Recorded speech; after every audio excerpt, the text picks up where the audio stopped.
हमने अपने previous lecture में स्टडी किया था थॉम्सन का मॉडल और रदरफोर्ड का मॉडल।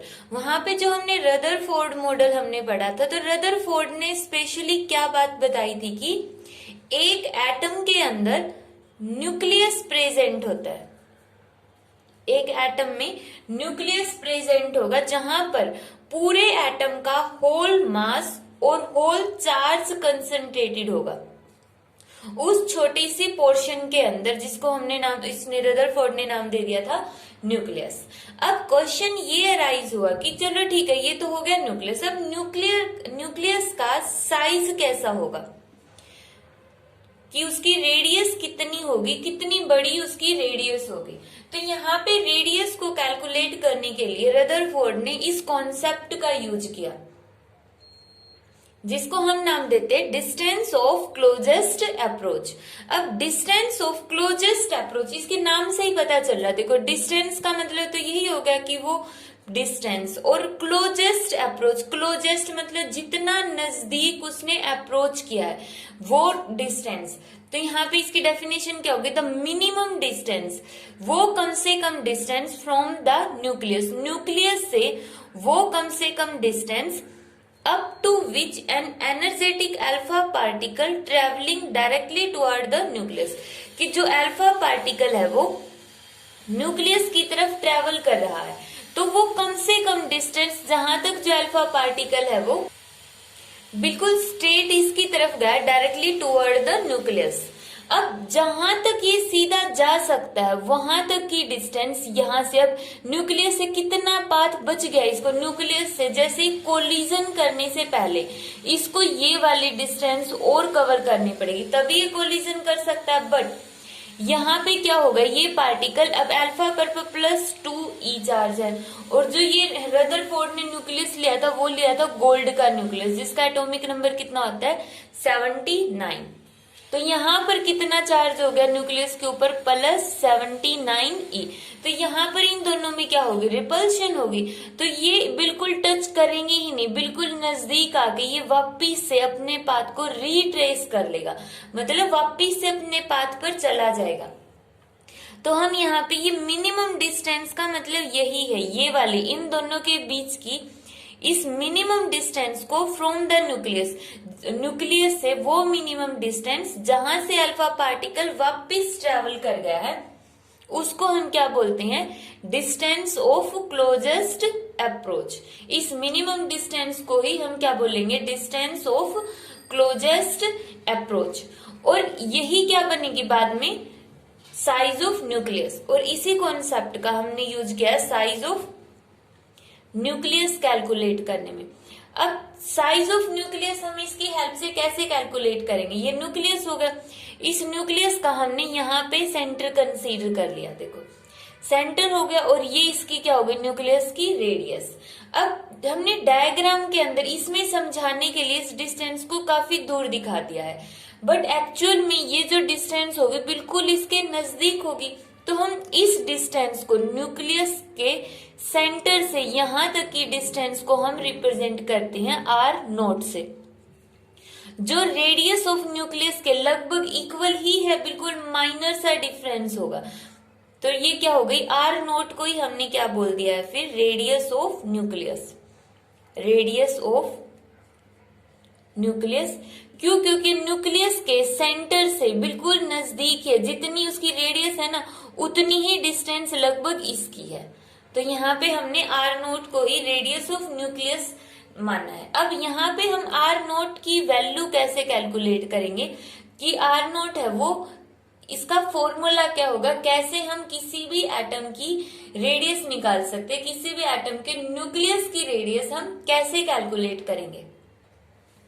अब इसका फॉर्मूला कैलकुलेट करने के लिए, r0 का फॉर्मूला कैलकुलेट करने से पहले रदरफोर्ड ने कुछ अजम्पशन मानी थी, और वो अजम्पशंस क्या होंगी,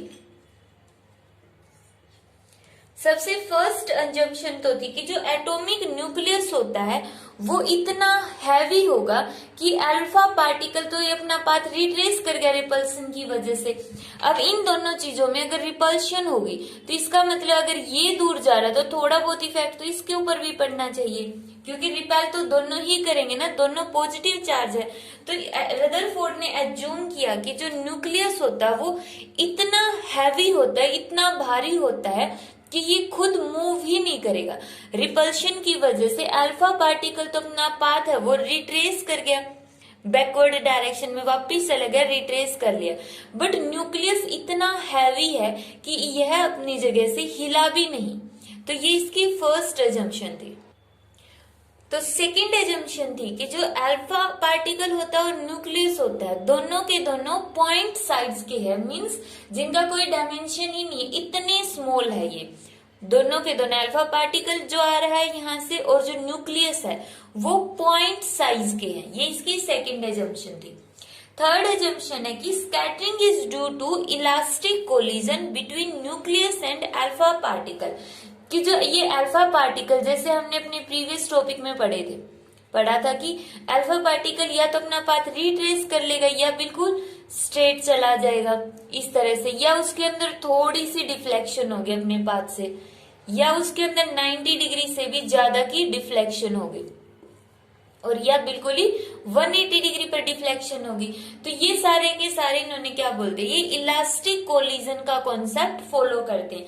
अब इलास्टिक कोलिजन क्या होता है? इलास्टिक कोलिजन का मीनिंग होगा जिसमें टोटल एनर्जी और टोटल मोमेंटम है वो कांस्टेंट रहेगा। टोटल एनर्जी और टोटल मोमेंटम कांस्टेंट रहेगा। अब टोटल एनर्जी कांस्टेंट कैसे रहेगी, इसी कॉन्सेप्ट का यूज करके हम अब जो न्यूक्लियस की रेडियस है R0 इसको डिराइव करेंगे। टोटल एनर्जी किस तरह से कांस्टेंट रहेगी। अब यहाँ पे हम जो अल्फा पार्टिकल है, अब वो देखो जो अल्फा पार्टिकल है वो जो हमने बिस्मिथ लिया था लेड कैविटी के अंदर, जो बिस्मिथ हमने यहाँ पे लिया था, वहां से जो अल्फा पार्टिकल की रे निकली थी, तो अब वो क्या है, मोशन में है अल्फा पार्टिकल। मोशन का मतलब उसके अंदर क्या है, काइनेटिक एनर्जी है।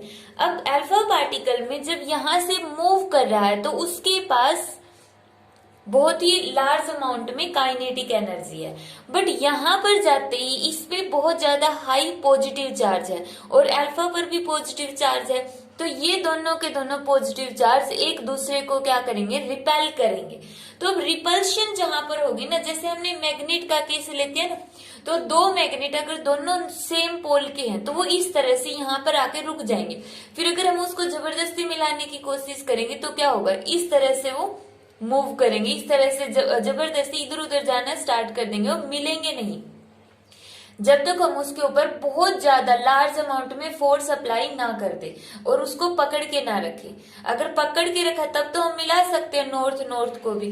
तो यही यहाँ पर भी सेम केस हो रहा है कि जो अल्फा पार्टिकल आ रहा है उस पर भी पॉजिटिव चार्ज है और न्यूक्लियस पर भी पॉजिटिव चार्ज है। तो जो अल्फा पार्टिकल मोशन में था यहाँ पर आके क्या हो गया, रुक गया। क्यों? क्योंकि इसके ऊपर भी न्यूक्लियस पर भी पॉजिटिव चार्ज है।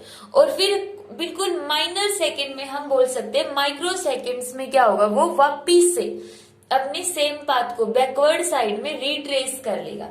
तो यहाँ पर जो उसकी काइनेटिक एनर्जी थी और कुछ टाइम के लिए जब वो यहाँ पर रुक गया तो मतलब उसकी जो पूरी की पूरी काइनेटिक एनर्जी थी वो किस में कन्वर्ट हो गई, अब पोटेंशियल एनर्जी में। अब लॉ ऑफ कंजर्वेशन ऑफ जो एनर्जी है, एनर्जी कंजर्वेशन लॉ है, वो क्या बोलता है कि जो टोटल एनर्जी होगी वो क्या रहेगी, कंजर्व रहेगी, मींस कांस्टेंट रहेगी। कांस्टेंट का मतलब कि जो काइनेटिक एनर्जी है प्लस पोटेंशियल एनर्जी है उसको हम कितना बोल सकते हैं, 0 बोल सकते हैं। या फिर ये बोल लो कि एक पार्टिकल में जो काइनेटिक एनर्जी होगी वही किस में कन्वर्ट होती है, पोटेंशियल एनर्जी में। पूरी तरह से टोटली वो किस में कन्वर्ट हो गई है, पोटेंशियल एनर्जी में। कंजर्वेशन लॉ यही तो बोलेगा कि एनर्जी को हम एक फॉर्म से दूसरी फॉर्म में कन्वर्ट तो कर सकते हैं, बट ना तो हम एनर्जी को डिस्ट्रॉय कर सकते हैं और ना ही एनर्जी को क्रिएट कर सकते हैं। हम हर जगह पर एनर्जी को कन्वर्ट करते हैं एक फॉर्म से दूसरी फॉर्म के अंदर। तो यहाँ पर भी जो अल्फा पार्टिकल आ रहा था वो पहले काइनेटिक एनर्जी थी उसमें, और जैसे ही वो न्यूक्लियस के नजदीक जाके रुका वो काइनेटिक एनर्जी किस में कन्वर्ट हो गई, उसकी पोटेंशियल एनर्जी में। तो इसका मतलब क्या हुआ कि kinetic energy is equal to potential energy. यहाँ पर हमने उसकी काइनेटिक एनर्जी कंसीडर की half m v square. M क्या होगा, मास ऑफ अल्फा पार्टिकल, और वी क्या होगी, वेलोसिटी ऑफ अल्फा पार्टिकल, जितनी वेलोसिटी से ये अल्फा पार्टिकल मूव कर रहा है। पोटेंशियल एनर्जी का फॉर्मूला क्या होता है, Q1 Q2 divide by 4 pi epsilon not और उनके बीच की डिस्टेंस r। अब देखो Q1 मान लिया चार्ज ऑन अल्फा पार्टिकल, कितना होगा 2e। Q2 charge on nucleus पर, ये तो गोल्ड का लिया हमने 79e। अगर हम एक जनरल एटम ले तो उसके लिए हम क्या लिखेंगे, Ze। एटॉमिक नंबर कितना भी हो सकता है, जैसे इसमें 79 हुआ है, divide by 4 pi epsilon not. अब यहां से हमने डिस्टेंस कितनी मानी न्यूक्लियस के सेंटर से, r0।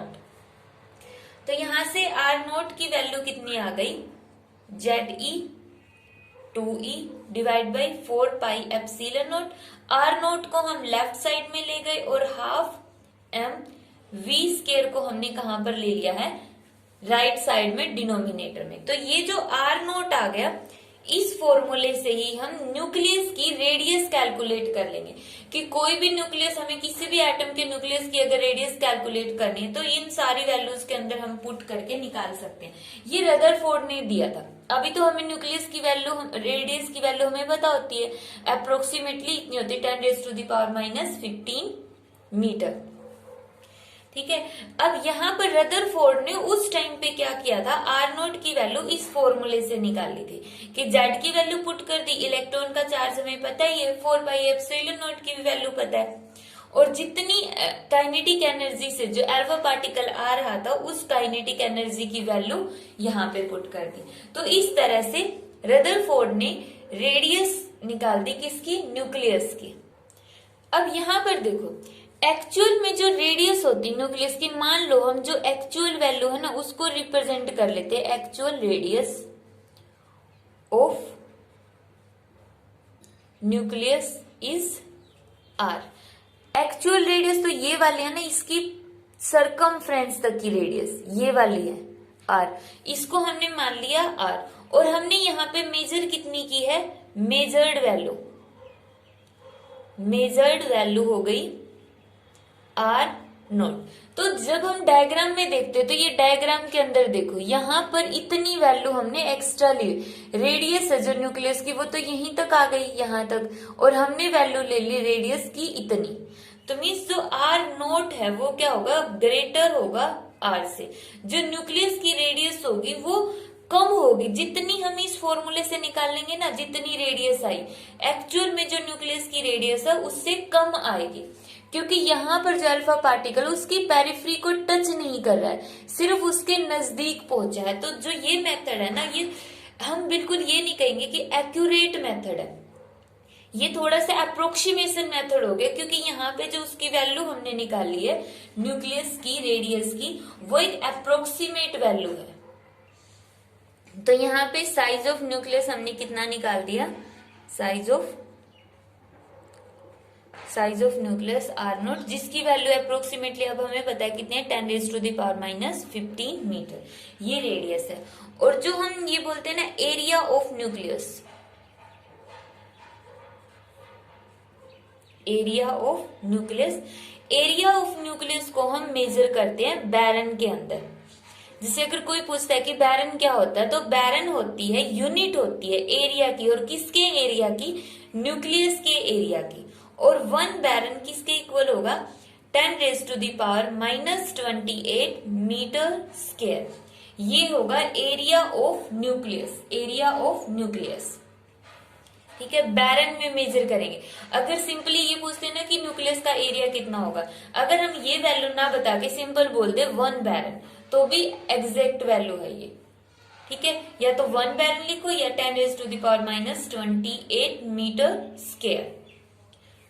और अगर जो पूरा एटम, ये तो हो गए न्यूक्लियस की रेडियस, पूरे एटम का साइज कितना होता है, साइज का मतलब हम यहाँ पर रेडियस से ही लेते हैं, तो पूरे एटम का साइज कितना होगा, 10⁻⁻10 मीटर, मीन्स इससे 10⁻⁻5 बड़ा होता है। तो ये तो होगा पूरे एटम का साइज, और ये हो गया न्यूक्लियस का साइज, और ये है इसका एरिया का फॉर्मूला।